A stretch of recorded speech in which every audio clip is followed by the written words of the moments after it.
అమావాస్య రోజున తుమ్మ చెట్టు పరిహారం చెప్తాను వినండి.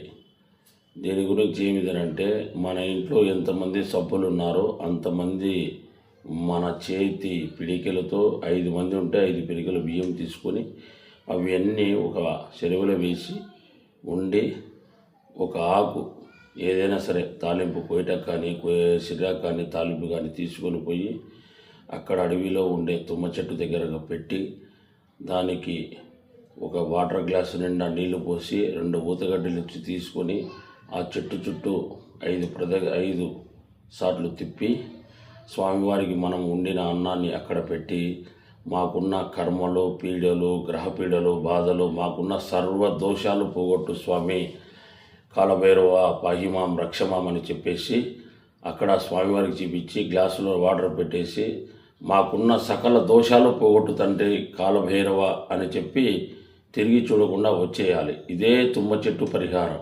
అరుణాచల శివ, అరుణాచల శివ.